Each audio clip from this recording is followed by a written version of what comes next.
For someone wanting to get into your field, the crime scene investigation, what are some pathways and some recommendations you can make? Get a degree in a hard science, biology, biochem, physics, right? Get your 4-year degree in a hard science and intern. Do an internship, whether you're with a crime lab or with a crime scene unit out in the field.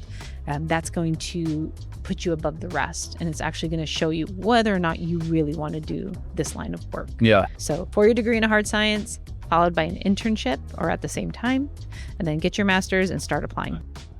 In part 1 of this thrilling conversation, Gabby joins me and we touched on a variety of topics, including sharing some wild stories working as a crime scene investigator. What amazed me the most is how she can see the worst in humanity, yet be so empathetic and balanced in her multiple roles as wife, mom, friend, crime scene investigator, foodie, and podcaster. So sit down, grab some popcorn, and be prepared for the unexpected. Miss Gabrielle Wimer, thanks for joining me today. You're so welcome. Thank you for having me. Why don't you give me a little thumbnail sketch about your background? My name is Gabrielle. Everyone calls me Gabby. I am a crime scene investigator. I've been doing it for over 15 years. Oh, wow. Yeah. I grew up in a very small town, Northern California, I know Northern California. You know what, Watsonville? Yeah, right by Gilroy. Yeah. Yeah. Known for our strawberries. So I grew up there. I left at 18, went down to Southern California, got my schooling underway, always with crime scene in mind. And life and love and family and career has now placed me in Ventura. Yeah. For the last 8 years. Okay. So where was college? San Diego State. Oh, party school. Oh, definitely. I know about San Diego State. I think I went there one time my freshman year. I don't want to tell the story, but it was wild. Coming from Santa Barbara, calling another school wild. Yes. That means it See? And we always heard stories about like Isla Vista. Is that what it's called? Down in Santa Barbara. Ivy. And they're always like, you got to get up there for Halloween. And I never made it because it was too far of a drive. 4 hours. So we took the train, my roommate and I. And by the time we got off the train, we went to this frat party. It was out of control. Yep. Enough of that though. So what brought you to Ventura County? So I was down in LA and we had our daughter at the time, Isabella. She was 5 and I was pregnant with our second daughter, Camila. So life was like about to change. It's like, do we set up roots in LA or do we set up roots closer to family? Sure. My husband's family, a majority of them are here in Ventura County in Oxnard. And so we said, you know what? Screw it. The housing market is amazing. Yeah. With a second baby on the way, family is nearby.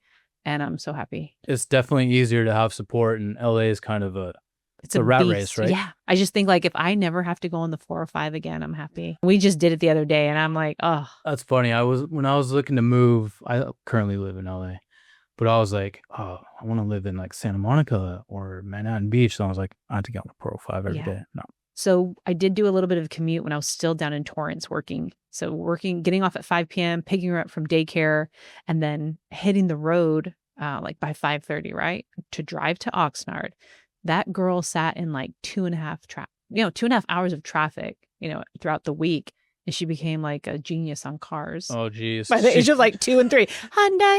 Honda, Mercedes. Dad, buy that one. It's a Porsche. I'm like, how do you know? Emblem. I'm like, oh my, she was a car seat traffic baby. Yeah. But yeah, that 405 is brutal. Okay. So we had your husband on, I think, episode number 2, and I want to get your perspective on this, or your side of the story. How did you guys meet, and who was in love first? Oh, by far, I was in love first. Really? So he was telling the truth. Yes. I was going to school down in San Diego. He was going to school on the East Coast. It was spring break. And since he grew up in the LA kind of Oxnard area, he flew back and we just happened to meet down in Rosarito. It was a Thursday night. I still remember. Thursday night, I was with like 7 other girls. We had just arrived down in Mexico. We didn't even change really. And we went to our first like bar, this outside like bar kind of nightclub. Where you take shots and they shake your head around? Yeah, pretty much. And so we walk in and there's a big group of us. Yeah. And I'm not going to lie, 7 beautiful girls, and we walk in and I immediately see Adam across the room with this guy. And I thought, damn, that guy is hot. And I don't say anything. And then I see him get up. And I see him starting to walk towards us. And I just remember thinking, oh, please come and talk to me. I have like 6 other girls standing next to me. Like, who knows who he's going to tap? And then I felt this tap on my shoulder. And I turned around. It was him. Oh, wow. And the rest was history. He said, hey, let's let's go get a drink. You want to go dance? And, and after that weekend, I came home and I remember Monday morning talking to my mom. I met the most amazing guy. Is everything I've ever wanted. He's so cute. And we hit it off, the whole bit. I even had a journal. I'm going to marry this guy. I heard about have that. His babies. And I still have that journal entry to this day. That's neat. You guys should get that framed and put it on the wall. Yeah. That'd be a really cool anniversary gift, Adam. Yeah. So I definitely was in love first. I was all in. And he's like, no, like you're cool, but let's just be friends. Pump the brakes for a little bit. Yeah. And we were going to school on opposite sides of the country. Yeah. So we just remained really close friends. We would talk all the time.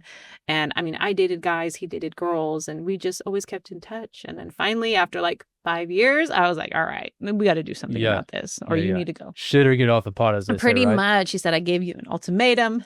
And thank you for putting it more eloquently than I did. Right. Yeah.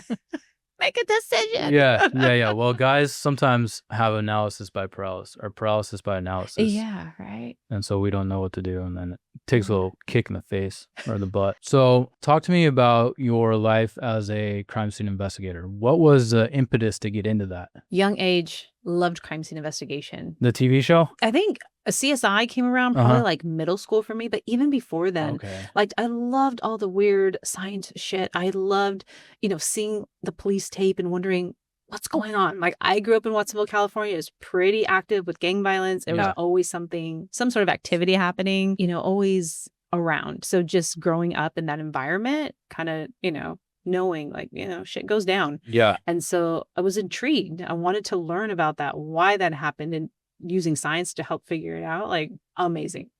So at a early age, knowing that I wanted to do crime scene, going into high school, knowing I wanted to get into crime scene. And so I was always like, okay. You had your path laid out. Yeah. I was like, no, there was no question. I need to go to college. I need to study science. I need to get into crime scene investigation. So after high school, got into San Diego State. And that was my goal from the beginning. Did you choose San Diego State because of the program, or did you choose San Diego State just to... Oh, because of the location. No, yeah, there you go. By far. I applied to 3 other schools. I got into there, like up San Jose State, Chico, Long Beach.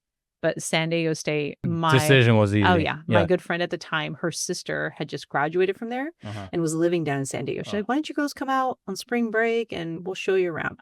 She'll go to a frat party. We went to Mexico. Like, I was hooked for all the wrong reasons. The recruiting trip was sealed. Yeah. The campus is absolutely beautiful. Yeah. It's a great school. I learned a lot. Had a great time out there. But, It's the one city that I've lived in that I kick myself for leaving. Yeah.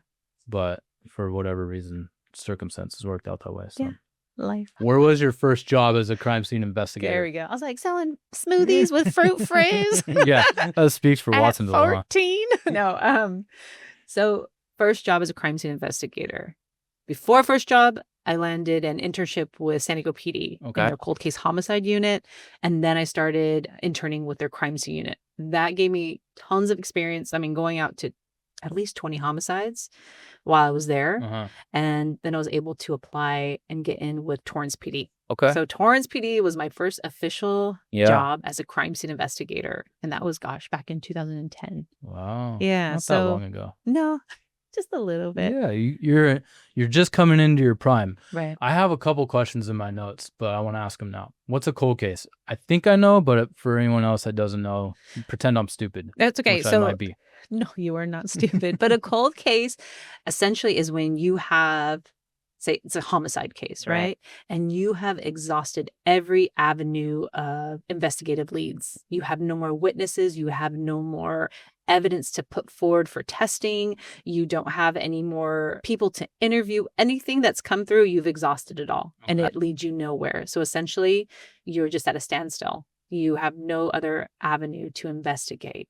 And usually the case goes cold, I would say, about a year after it happens. Okay. Then, clock keeps going, wheel keeps turning, more homicide cases come in, and you're off to the next case, investigating the next and the next. So like I have cases from, 2019. Essentially to us, they are cold. We don't have any idea of who did it. At this point, on the crime scene side of things, like we've sent all the evidence off to be tested and it's yielded zero results. So we're just hoping that maybe somebody one day is going to come out of the woodwork and share like a vital piece of information. Sure. And that happens. It just takes time. It really does. How much has a database of DNA of people sending in the stuff to 23andMe?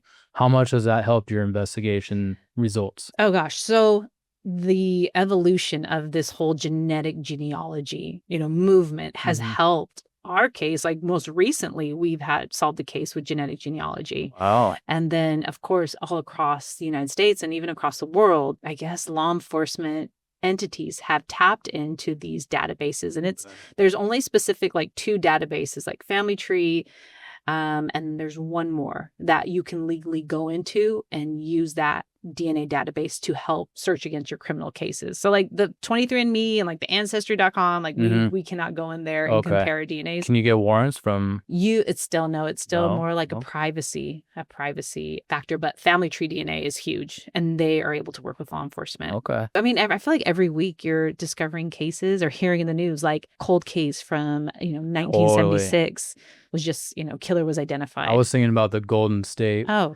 that guy. Yeah. What solved that case, they used the DNA from Ventura PD. I think it was 2000. I think it was right around 2018 that kicked off. And I started in 2016. So I'd hear like little grumblings. There would be like, hey, the DA investigators coming over to look at this evidence. And they kept it very hush hush. And then all of a sudden I walk, into the department one morning. They're like, look, they're up in Sacramento. This huge press release. They've identified the Golden State killer. Wow. I'm surprised they're able to keep that so hush hush. Right. And there was a few investigators at the department that were working on it and knew that what was coming. So it was very exciting. Yeah. And I think, they did a dumpster dive at, I think it was like a niece of the Golden State Killer or a kid, somebody. They got like a close family. I should know this. They were up in Sacramento. They did a dumpster dive, got like a piece of tissue paper that had some form of DNA on it, threw it into that DNA database search, and it hit to our cold case homicide. Wow, just connecting the dots. Yeah, and they're like, oh crap, you have a very close familial match to the homicide out in Ventura. That's the unknown, Golden State Killer case. And they were able to, do their investigative work and they linked it to D'Angelo. Wow. Yeah. Okay. I had a question about cold cases. Are they determined to be cold by like a committee, the investigator, or is it just it just happens? It just happens. So you have like an investigator actively working a case or a whole team, and they work it and they work it and they work it. And then that's it. Like they have no more work to do on it at that moment. And so if it sits, I don't think it's like, all right, it's been 12 months, 14 months. We are officially cold, not within our department. And we don't have a cold case team. Like San Diego PD, they had a whole team of detectives that just worked solely on cold cases. This is absolutely amazing. Tony Johnson at that time was my sergeant down at San Diego PD, and he was the sergeant of the cold case unit. And he has since moved on. He retired, and I think he's a cold case investigator for the DA's office down there. But he still is very active, and they have solved, I want to say, like at least 5 other cold cases. Wow. Yeah. So it's probably just like budget reasons why they don't have officers assigned to cold cases. Yeah. Imagine the larger the city. It is. And, people have a preconceived notion, they don't care about the case. It's funding. We only have so many resources. And like I said, like homicides don't stop. Mm-hmm. Major, bank robberies or sexual assaults, they don't stop. So you get a whole, avalanche of them. And unfortunately, that case just gets put to the side until something else comes up where they can work on it. But yeah, I wish every department had 20 detectives, a whole cold case team assigned just doing cold case. And some units do, like sheriffs and larger departments. And then you see the progress. Like Los Angeles, probably definitely. San Diego PD, you see the progress. Yeah. Just because they're able to put the resources there and pay attention. Okay. That's all it takes. Resources and some attention. Yes, we need more revenue, more resources, and some attention to the budgeting process. Yes. So going back to your internship, I had this question because I think if I was in your shoes and I went to a crime scene, I'd have to find a bucket. And I know there's a lot of stories who are rookies or people just going and losing their cookies. How was your first crime scene experience? And walk me through that. There's 2 parts. As an intern, being at San Diego PD and their cold case homicide, like looking at pictures, cool. I'm all about it. But I know my goal is to get to the crime scene unit and I know I'm going to see a dead body. So I need to prepare myself. So I told the sergeant, hey, do you think you can get me to a scene where there's a dead body? Because I just want to be prepared. He said, absolutely. So they had a case that was moving forward. a woman got pushed off her balcony by her ex-husband, and she unfortunately passed away. She was in the hospital. So he said, hey, next week or whatever, a couple days, we're going to have an autopsy. You can attend. I'll be going. The DA is going to be there and some other investigators. This will be a good one for you to go to. Perfect. So I'm like, all right, prepping myself, it's mentally like, okay, you're going to see this. You're about to see a dead body. It's like not you in a got to funeral visualize home. this, huh? Yeah. And I remember getting to the morgue, and it's disgusting in there, by the way. This one was old school. There's blood everywhere. It just looks like picture a morgue or a Emmy's medical examiner's office from like the 70s. Oh, that's what okay. we're dealing with. Yeah. No windows. It was shitty lighting. So I walk in there and I'm like, cool. There's the body.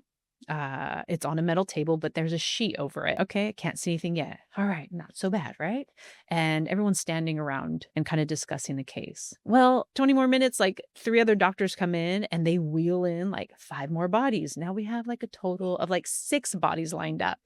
I'm like, okay, not so bad. We can do this. Well, they uncovered 2 of the bodies and they were dark green, bloated, maggots, and they smelled horrible. And I was like, still good. This is disgusting, but I'm still good because it's just a dead body. Like I'm not seeing the insides yet. And I remember off to the side, there had this skinny old guy. And I remember looking and asking the doctor, what happened to him? Overdose on drugs or something. I don't know. I'm like, And I'm watching, and the doctor grabs the scalpel and he's about to make this incision on the body. It's a Y incision. So starts at the collarbone, goes to the center, other side goes to center. And as he's cutting, the skin just opened up like butter. Like I was not expecting that. And it just kind of fell open. And I remember thinking, oh shit, because I had never passed out before, but all of a sudden everything went black. But I could still hear, but I couldn't see anything. And I can remember like grabbing surfaces with my hands and like thinking, pull it together, not saying anything. And I tried, and I remember I held on to somebody. I found somebody, and I just remember them saying, oh, she's going down. And the next thing I know, I woke up outside and I was sitting on a bench, and there's this lady with her arms crossed standing over me going like, you passed out. And I was like, I'm sorry. She's like, I don't have any water for you, but when you feel better, just ring the doorbell and you can come back inside. And I was like, okay. I felt embarrassed. Yeah. I made it back inside. The crime scene investigator that was there for our body, she's like, don't even worry about it. It happens to everybody. It happens to everyone. That's what I was just thinking. Right? Yeah. You want to come help me and kind of like, I'll explain to you what's going on with this body. I was like, sure. And after that, I was fine. Yeah. So that was my first time seeing a dead body. But you got out of the way. I imagine that probably hasn't happened since, right? No. And it was just, I think, overload. Like we're not meant to see these things. Yeah. So the sight, the smell. That's what I was thinking. The smell would probably be. It was the smell. For me, I'd be like, ooh. It's disgusting. I don't know how to describe it other than it's disgusting. Yeah. Like if you've ever left like old spinach or something in the refrigerator and it has like this methane smell. I'm not going to try and think about that right now. Like old veggies. I want to make it through this podcast without having to go, use my bathroom. Yeah. Old veggies. It smells horrible. Well, okay. Moving on from old veggies. So take me to current. What's your position and what are your duties and where are you working? Currently, I still am a crime scene investigator. I work for Ventura PD out here in California. Okay. And my job is to respond to crime scenes. So I work 7 to 5, Tuesday through Friday. So just normal like desk job essentially. But at any moment we could get called out into the field. Okay. And so if I'm not being called out into the field, I'm prepping reports and going over evidence for the DA's office because court is coming up. Or I'm working with investigators, detectives, making sure that we have everything analyzed and different results that have come in for evidence. So if I'm not doing that, we're in the field. That means we got called out. And so if I get called out, that's what people always want to know. Like, well, what's it like? So patroller detectives are usually the first on scene, right? They say, okay, shit's hit the fan. It's a big scene. We need you out here. Usually because there's been somebody that's been severely hurt or killed. I arrive. It's a classic scenario. We go into the crime scene tape. We do this walkthrough. They're pointing out like, all right, we got a shell casing over here. Got some blood there. Body was over here. Suspects were lingering in this area. We got some beer bottles or whatever. Is it like how it's pictured on TV? There's like chalk drawings and markers and yellow cones and all that stuff. So definitely yellow tape. We don't use the chalk. No more chalk body outlines. We do use markers, like the yellow markers to identify items of evidence that already been found. And usually it's police. They don't use the markers we do. We have those placards. They just use like a business card. They literally fold fold it in half and like put a little tent just so that someone's not walking through and just kicking not disrupting the crime scene. What if a wind comes and blows it away? Yeah, that shit happens all the time. And they're like, there was a casing there, and we're like, it's gone. You need like a metal, like something metallic to weigh it down or something, or just get a rock. Just step on it. Just grab with your bare hand. Just collect them all. No. So we do that walkthrough. We're looking for evidence, looking for clues, or kind of just as a crime scene investigator, I'm just getting an overall idea of what took place and what looks important to me. Then I go through, documenting with photographs. We are photographers. You have to know all about photography. Oh my God. Yeah, because you're dealing with so you can help me with the lighting in here. Yeah, exactly. Okay. Shitty lighting, shutter speeds, like all that stuff. So yeah, we're documenting, and then with photography, and then we're collecting, and that's everything from taking measurements to actually picking up the physical item, because we're going to take it back to the lab to look for DNA or fingerprints. We're analyzing the blood at the crime scene. Blood tells a million tales. It's amazing. It has a whole story to it. So it's like a picture tells 1,000 words, so does blood. Yeah. So just making sure that we document it properly, because it'll tell us exactly what happened, or the chain of events. And then ballistics, trajectory, like you name it, we're looking for doing everything. Yeah. And I've done a few civil rights cases, and we had to hire experts to do the autopsies, and they came in with it was crazy. I was like, holy. Yeah, the amount of science and work that goes into this is phenomenal. I love it, because people, even if they're not trying to deviate from the truth, when you're a victim of a crime or you're in a situation that's very dynamic and it's traumatizing, the way that you relive the event may not be exactly as how it actually occurred, but the evidence at the scene, like the science you can't deny the science behind it, the physics behind it, So I think that's why I love crime scenes. Very analytical, very matter of fact. And it's like, you are the complete opposite of me. I love analytical for sure. I want to know how and why. So what's your favorite part of the job? Ooh, I'm not going to lie. It's been the same since before I got into this field. Like, you always want to know. Like, you drive by a crime scene, people go, "Oh, I want to know what's going on there." Well, I know, because I worked it. Like, I got that backstage pass to the crazy shit that went down. Yeah. And there must be something a little bit different about my brain and how it works, because I'm okay with seeing the destruction and devastation and all that, because I'm more curious of the why did this happen? Do you become desensitized to it at some point? If we're going to get like a scene that's a decomp, there's maggots and it's be decomposing, like I'm desensitized to that. Like, I don't enjoy it because it stinks, like, ugh. But it's not going to be the same shock value it had from when I first started. I'm like, all right, I've seen a head blown off. I know what to expect. If I see someone with a gunshot wound and their face blown off, I'm okay with that. I've seen it so many times. But I imagine you still get like the butterflies going, because that's your job, that's your passion, right? Yes. So it's sad to say, but like those high intense scenes, that's what we trained for. Mm-hmm. So it's kind of like when you have someone going into battle, you still get that excitement, that adrenaline rush. Like, there's nothing else. I don't know how to describe when. Yeah, I don't like getting called in the middle of the night. It's 2 a.m. and I have to go because there's a homicide. But once I get my uniform on and I've accepted what I'm about to get into, I mean, it's fun. You're wide awake. I crank my music. I get to the station. It's already buzzing. Everybody is in the station. Detectives are there. I mean, there's photos on the wall. They're doing, write-ups of who's who in the zoo. You're getting a whole breakdown of what transpired that night, what's about to transpire. If we're going to do search warrants, they're going to bring SWAT in. Like, there is a lot of excitement. It's electric, huh? Yes. So that's addicting and that's exciting. Yeah. You're like, all right. And they're like, crime scene, you're here. Like, let's go get this, see what you can find. It's a hunt, It's a hunt. It's a hunt for evidence. And as humans, we enjoy the hunt. Yeah. I think that's the part. Like, how is it? It's hunting. The only time that I'm like, oh, I don't like dealing where it's been like elderly or kids. Those are the scenes where I'm still like, ugh.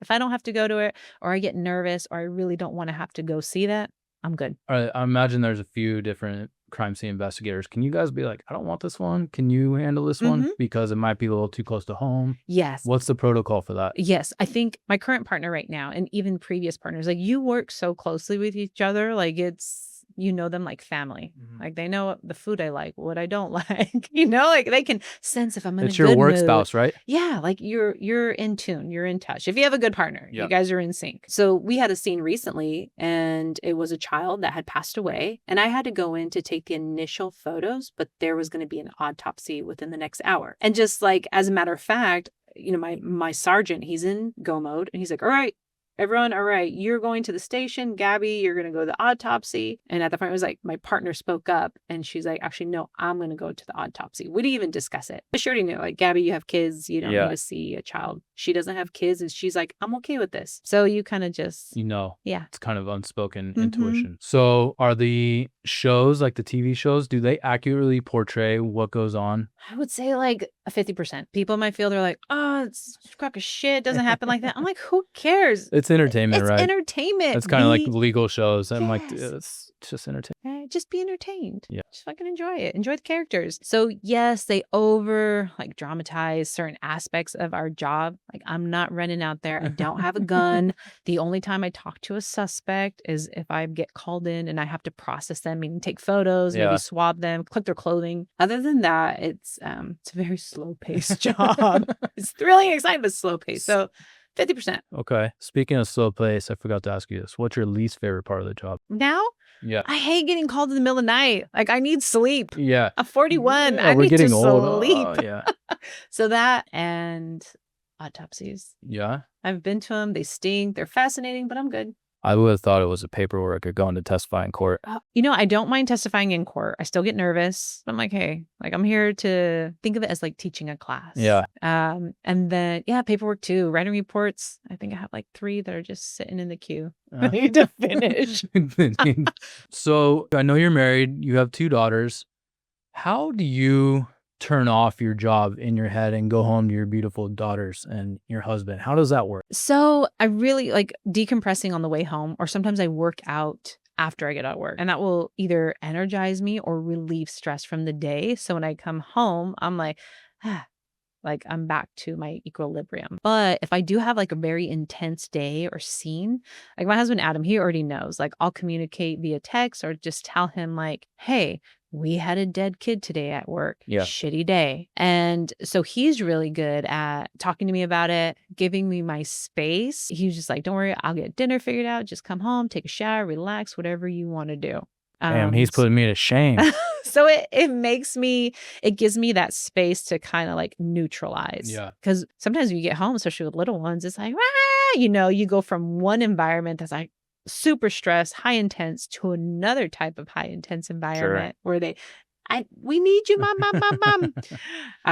So that is very helpful. Just having Adam in tune and in constant communication, already knowing. And now that my kids are older, I can share a little bit. Yeah. Like, mommy had a hard day today. Yeah. It was a kid. They go, they know. What's the protocol for as they get older? How much do you reveal to them?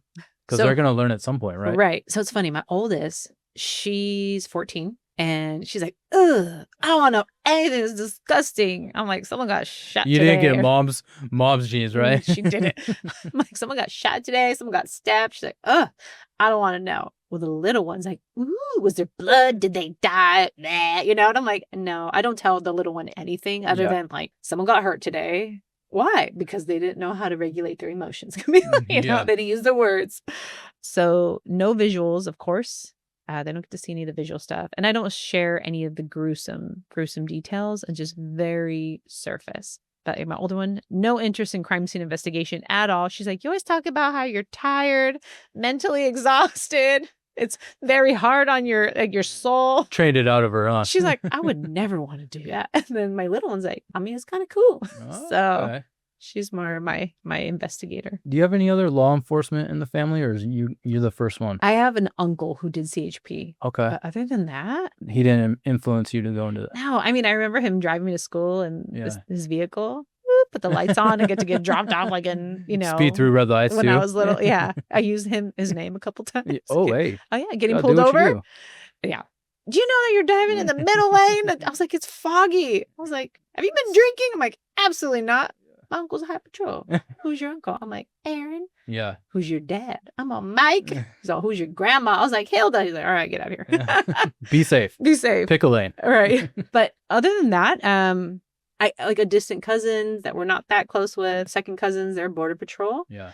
But yeah. Got it. So, you're a mom, you're a wife, you're a crime scene investigator. What else do you do? I love searching for new restaurants and good food. Oh, you're a foodie. Yeah, big time foodie. Okay. I'm going to have to pick your brain a little bit because Yeah. I suck at picking restaurants. Really? That's I would just love to eat. See, I love to eat good food. I'm always like on Yelp. Okay, we're going here. This is what we're going to eat. I'm a mushroom hunter. Oh, you're a forager. Yes, I am a forager. Okay. Started when I was 10. Yeah. And it's just something that me and my mom had always done and my stepdad. Oh, cool. And I don't get to do it that often. Yeah. Growing up in Northern California, you have the woods right there. Yeah. Southern California, not so much. I'd read this article because I get a community food box. And there's this guy in Pasadena who's a forager, and he said there's like 200 species of edible food just in Los Angeles alone. wow. I was like, oh, I'm going to go walk around, pick the wrong ones probably, and I'll be keeled over on the trail. But touching the wall. Yeah. Like, hey, wrong mushroom, buddy. For that reason alone, like I only will stick to a few varieties, and I'm like, okay, for sure, I know that. So a mushroom hunter, I love music and I love to dance. Okay. Do I actively dance other than in my living room? No. You married the right partner then. Right. Musician and dancer, right? Yeah. So he was just the other day, he was like, we need to go out clubbing. Just get buck wild. I'm like, woo, yeah. Look at his face back there. He's so excited. He's already fist pumping.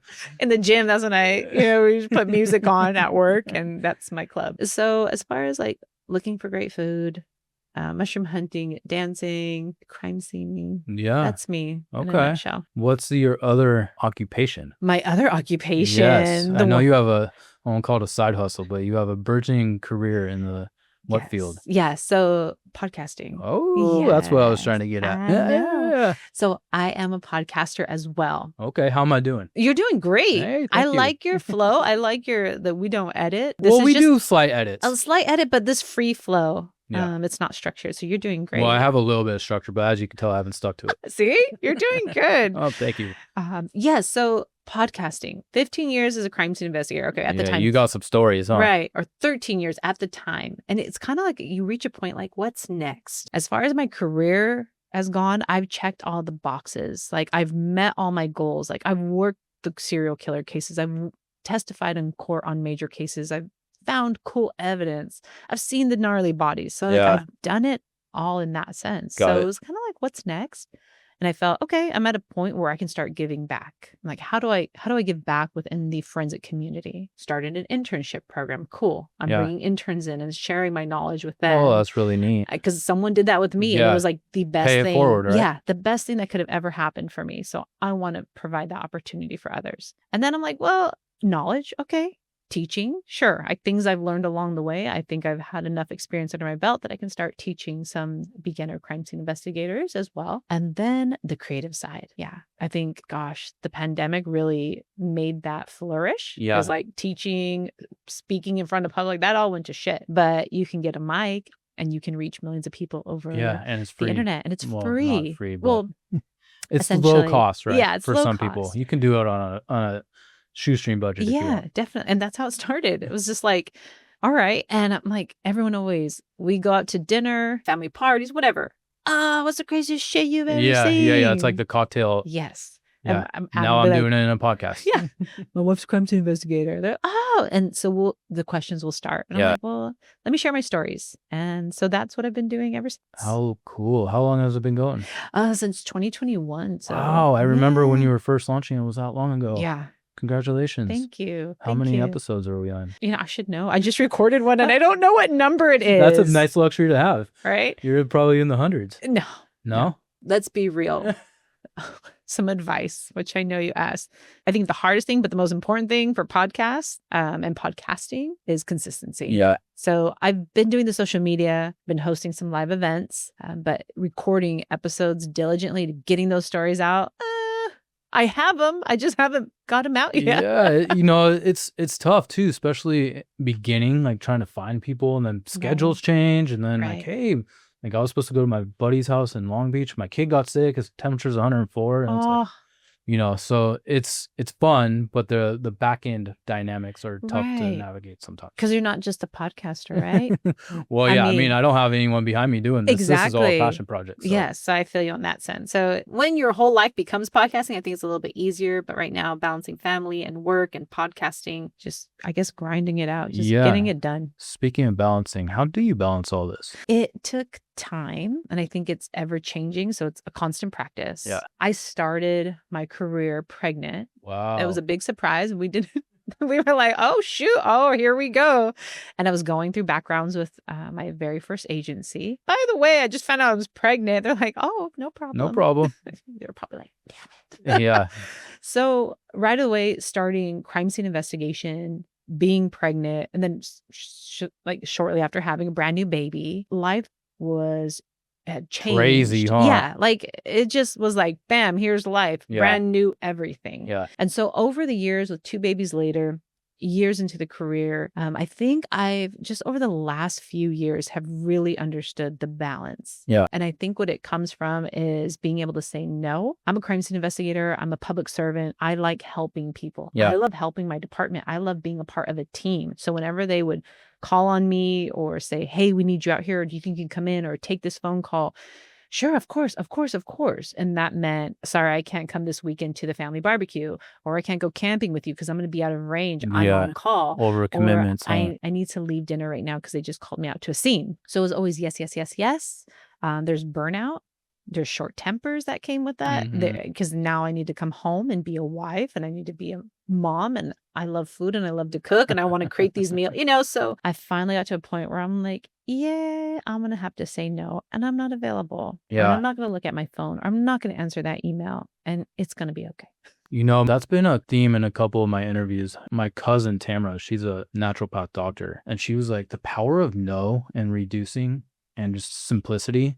It took a while to get there, but it's so amazing. Yes. And I've been trying to practice that in my life, and it's so hard because you want to commit to everything, but then you're like, I'm overcommitted. I'm grumpy. I'm a bitch to be around. Well, I mean, me personally, I'm not nice to be around when I'm grumpy. I'm not either. I don't think anybody is. The power of no is really a powerful lesson people to incorporate.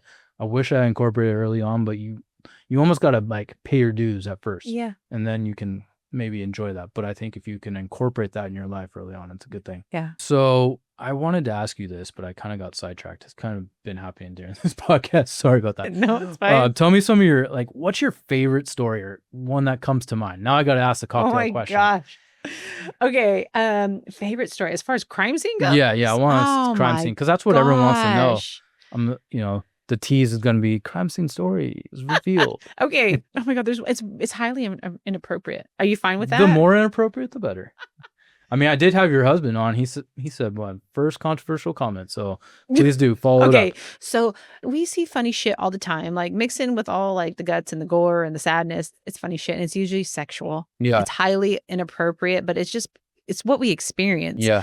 So case that I worked on way early on, he was a guy transitioned into a female, or he would cross-dress into a female, and he or she, I'm just gonna say he because that's who he was to me, would target young boys, and we're talking like 14-year-old, and this individual was portraying themselves as like a 24, they were 26 but a female, and they would target these young boys. Just a predator. Yeah. And it would just be like, hey, how you doing? And there's so much more history to it, but the boys would be like, fine. And she would always be out on a bike, like riding around town and just target these young boys walking home from school.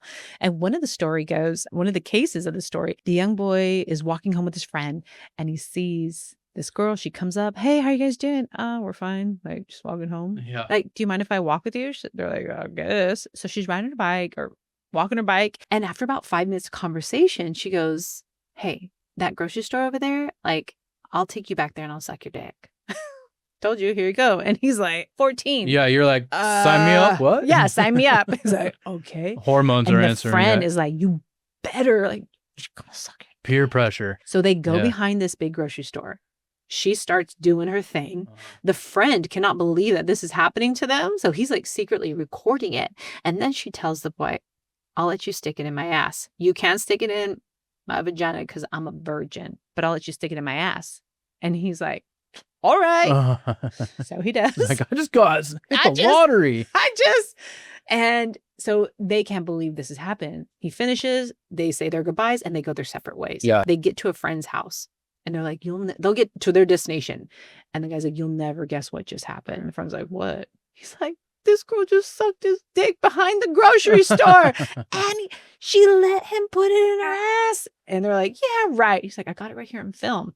So they're watching the film and the boy goes, that's my neighbor. And they're like, what? And they're like, that's not a girl, that's a dude. Oh, no. So yeah. Those poor boys. Poor boys. They made a pact right then and there. We are never going to talk about this ever again. Yeah. This stays between us, and the poor boys like shattered. I think a year goes on and more reports start coming out of the woodwork that this is happening to other boys. The school resource officers get wind of it and the investigation begins, and they finally catch him. And it turned out, targeting 14-year-old, and did it to multiple kids. That is probably one of my most memorable. I had to process the guy, and the whole time, this isn't appropriate. I'm like, I have to swab your penis. I'm sorry. Like, this are things that I need to do. Yeah. And so that story was just mind blowing. Like, how the hell? Like, does this really happen? Can't even create that. Shit really happens, you know? And another memorable case, serial killer case. We've had people stabbed over 60 times by just the most vile but innocent looking individual. Yeah, you see like, the evil of evil, right? If you were to walk in the room right now, you could have been him. He was just Thanks normal. for You guys don't look I alike, look innocent, but I might be a serial killer. Exactly. But that's, I'm thinking, well, I mean, the profile is white males, right? Yes. And he was 30 years old, white male at the time. Another funny story. We had another stabbing, female stabbed over 18 times. There was a getaway car and an unassuming, unknowing friend that was called. Hey, I need your help. Pack all my shit. I need to leave. So she packed all her shit in her friend's car and they took off. Well, the case, opened up. We found the friend. We found the car. And she's like, hey, you can search my car. No problem. I'll bring you to the station. I want no part of this. I had no idea. Yeah. And there's bags and bags of clothing and bloody items like stuffed inside her car. So she brings the car over. The detective comes out with her and says, Gabby, I want you to meet, let's say her name is Jennifer. I want you to meet Jennifer. She's going to process your car. So I'm like, hi, Jennifer. Nice to meet you. I'm just a crime scene investigator. I'm going to be looking inside your car for items that don't belong to you. She's like, absolutely. So she was sitting behind me outside. She was sitting on a chair eating some like enchiladas. She was having a good one. This character, she is very animated. She might be a prostitute. I'm pretty sure she was. She's hilarious. But she's like, do your thing. Whatever you need, I'm right here. She was just excited to be eating food. Yeah. Processing the car, and I remember like holding up bags. Does this belong to you? And she's like, no, that's not mine. So I'm like, cool. I need to look for blood in here. And then I remember holding up a bag and saying, does this belong to you? And she goes, oh, no, don't open that bag. You don't want to know what's in there. Well, now I'm like, now you have to, right? Like, I want to know what's in here. She's like, and I open it. I'm like, oh shit. And I close it. She's like, that's my go bag. They call my car the no-tell motel. And it was a bunch of dildos and all kinds of other shit in there. She's like, that's mine. I was like, thank you. And closed it. And to top it off, we finished processing her car. The detective comes out and I'm like, thank you so much, Jennifer. I'm like, the last thing I need from you is I need to swab the inside of your mouth. I need a reference sample because I swab things inside your car, your DNA is going to be there. She's like, oh, girl, you don't want to swab the inside of this mouth. There's all kinds of DNA in here. I was like, and I said, and the detective was like, fuck. And he just walked away. He was like, he was done with her. He's like, I can't deal with this crackhead anymore. And she was, and I was like, swabbing her butt. Oh, gosh. Just those are memorable moments in my career. These characters you meet in these like horrific situations, and they're just characters. Some levity inside some crazy, insane moments. But they're just these characters that I'll never forget. These individuals, they'll be part of my life forever. Yeah, that's crazy. So you've worked a bunch of cases, and I know I was sent over some notes by your manager. Tell me about some of your cases that garnered some media attention. So I'd like to talk about the most recent case. Okay. So a few years ago, a detective was upstairs and he said, hey, there's a good cold case. And this was just after the Golden State Killer popped off. So there's a good cold case about a prostitute who's killed. Look into it. I was like, all right. So me and my partner at the time were in the crime scene. We get out the case file and we start. Was this at Ventura? Yeah, this is at Ventura. We start going through the case, like the photos. And it was a female. She was a prostitute and she was bludgeoned to death. She was also sexually assaulted, essentially. Yeah. I mean, she was a prostitute. She was working, but I think the sexual act took place after she was killed. So right away, weirdo. So we start going through the evidence, going through the case file, and we realize, wait a second, items were collected that were never tested. And so including like the murder weapon, her fingernails, and some other items. So at that point, I went up to the sergeant the homicide unit at the time. And I said, hey, there's this cold case. There's items in here that have not been tested. Like, can myself and my partner, Kim at the time, can we run with the case? Like, can we like create a meeting and get things started testing? Can I interrupt? Yeah. Why weren't they tested? Was it like the time or just it was resources? Because it happened in 1991. They did some testing, but like DNA technology at the time was not as advanced as it was. And like I said, with cold cases, they feel like they've exhausted all leads. And at that moment, those items of evidence didn't seem probative. It wasn't like incompetent work. It was just not incompetent work. And unfortunately, like investigators tap out after 5 years. They promote, they move on. And so if someone else doesn't pick up that case file, it just sits there until someone has the time. So it was kind of a unique situation because we're crime scene investigators. We're not detectives. Yeah. I'm going to my sergeant, like, I want to get a meeting with the lab. Can we get these items tested and see what happens? And he's like, go ahead, knock your socks off. And we're like, okay. Sorry, I'm interrupting again. Do you have to get permission to do all the, like, spend money basically to do all this? So, and that was the other thing. So we get the meeting going. We get a DNA analyst from sheriffs and she's great. She's like, this is some great evidence. Let me start testing it. Yeah. Let's analyze it and let's see our results. So she did that and we got amazing results. The same DNA that was found inside our victim from her vaginal swab was the same DNA profile that was found on the rock, and it was the same DNA profile found underneath her fingernails. So we're like, bingo. So everything connected, right? Because she's a prostitute, you expect there to be DNA. She's a working girl, but not the same male DNA on the rock, which is the murder weapon, and not the same DNA found underneath her fingernails. Defensive, right? Yeah. So at that point, we're like, excellent. We have this unknown male DNA. It has been ran through the system multiple times over the years, never hit. And they're like, well, we're going to need money to go further. So it was basically like, good luck finding some resources. That's got to be so frustrating. Yes. Because you're like one step away. And I was like, wait, motherfuckers, I'll find some resources. Yeah. And I did. So at that point, we knew we needed to do this new technology, genetic. Well, where'd you get the money from? So I called my old sergeant from the cold case unit, full circle, right? I'm like, I need help. What lab would you use? Who's a forensic genetic genealogist? Give me all your names. Yeah. So I got their names. And then as we're reaching out, making the connections, getting pricing, like how much this is actually going to cost, me and my partner were like, wait a second, Season of Justice. I listened to a podcast called Crime Junkie. Ashley Flowers is one of the creators of Season of Justice. It's a nonprofit organization that funds local law enforcement to help solve violent crimes. Yeah. So it was like a light bulb went off. Ding, ding, ding. Yeah. And me and my partner were like, let's contact Season of Justice. Let's just see. And so we're doing this all on our own, not the help of the department. We reached out to them. We gave our synopsis. We told them all about the case. We say she has one surviving, sister whose health is not that bad. I mean, not that great. Yeah. We would love to get this case solved. We need help and we need money. I'm like, this is how much money we need. Say, I need $18,000 or whatever it was. Yeah. And they're like, within a week, they responded back. They said, we love your case. We would love to fund it. We're going to approve your case. Here's $20,000. Wow. It was like it couldn't be this like any easier. Like, how the hell did it happen so easily? Did you have to send in like a case workup and?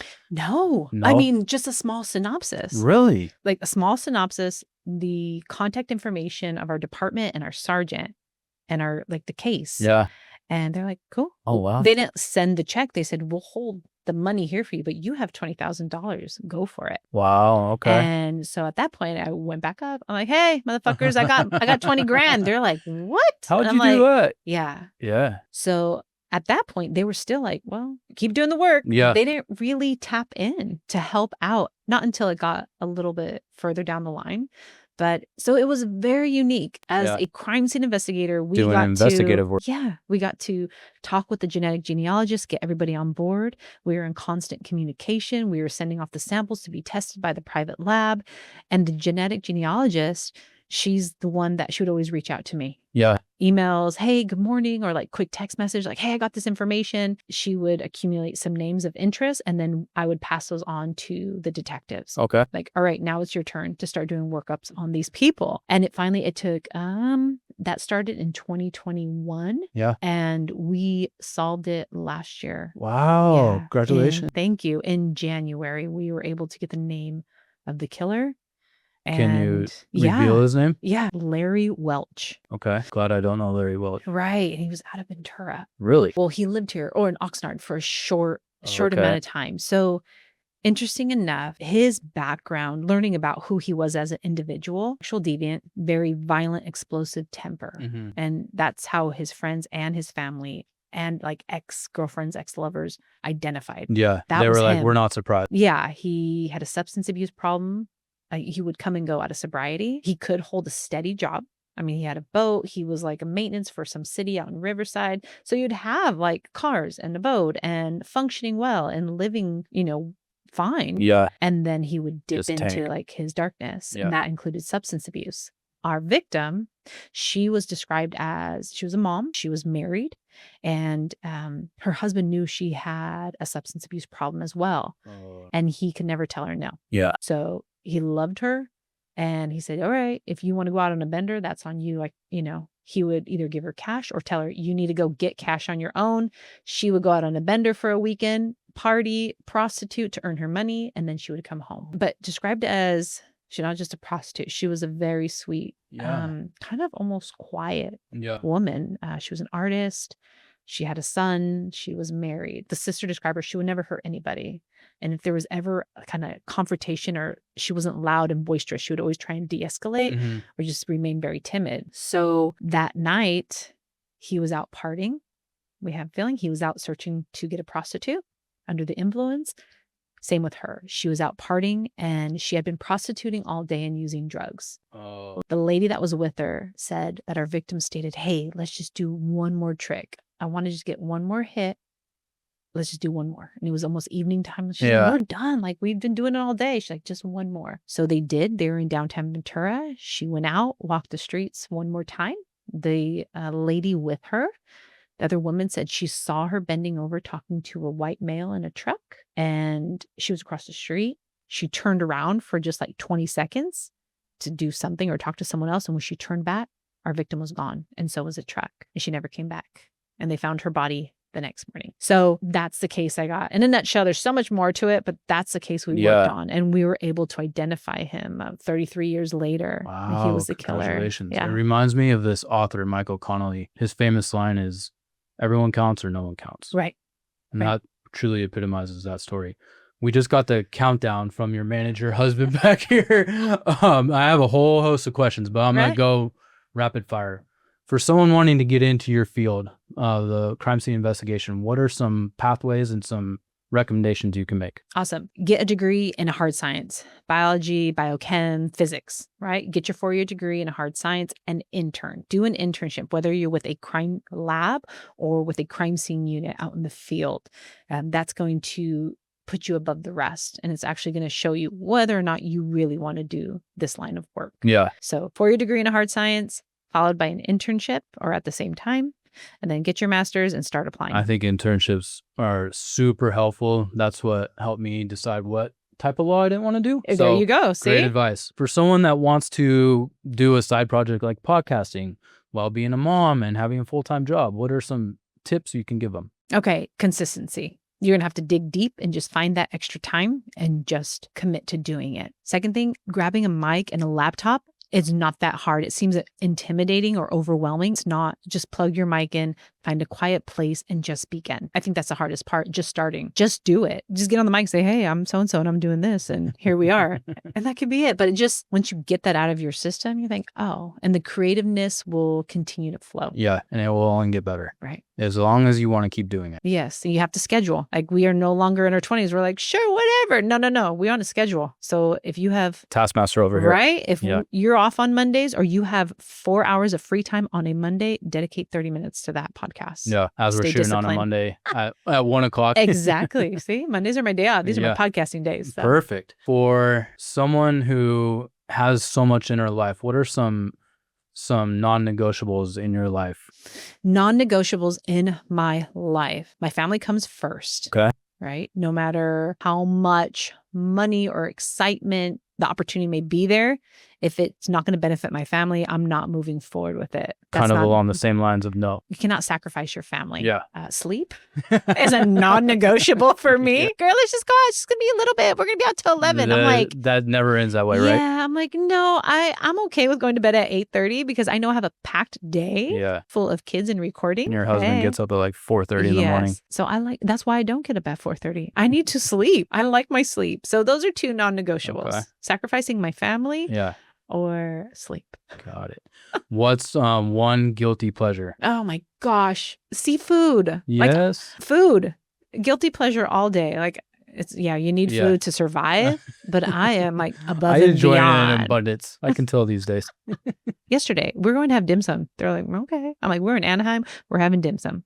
So guilty pleasure is definitely seafood and just food. All right. What is one annoying habit about Adam that just drives you crazy? Oh my gosh. One annoying habit about Adam that he'll say, babe, I'll be standing in the room with him. And then he wants to tell me something, but I'm like, I have left the building. Oh, wait, come here really quick. I'm like, can you just freaking talk to me or ask me right when I'm face to face? I feel like I'm always getting called back. Like, can you come here really quick? I'm like, you're sidetracking me. I'm cooking. I'm cleaning. I'm podcasting. So. All right. Last question. What is your favorite food? Seafood. Shellfish, all shellfish, crab, oyster. I love it. We're going to go have oysters then. Oh my gosh. Where do you get your oysters? Do you have a place? Or I don't really have a place here, but Lonely Oyster in LA. Oh my gosh. Grand Central Market. That was a good spot. So, yeah. Did you know? Oh, no, I keep thinking we're in Oxnard. We're not, but at Whole Foods, do you know that they'll shuck and prep your oysters for you along with the beer? I did not know that. You know what? Last story. I was at Gelson's and I didn't know they had a bar. Right. My wife and I like, they'll shop for you. By the time they got back, we were like 4 beers deep. We got an Uber home. It's true. But yes, we have to go get oysters. Awesome. Let's do it. Well, let's do part 2 since we're constrained for time. Yes. And until then, thank you so much for joining me. Oh my gosh. Thank you for having me. Awesome. Woo. Thank you for tuning into this episode of Quirky Podcast. I hope you enjoyed diving into another inspiring journey and found some nuggets of wisdom to take with you. If you love this episode, don't forget to hit that subscribe button so you never miss a conversation. You can find all our episodes on your favorite podcast platforms and on YouTube. Until next time, stay curious, be inspired, and keep carving your own unique path. Catch you on the next episode of Quirky Podcast.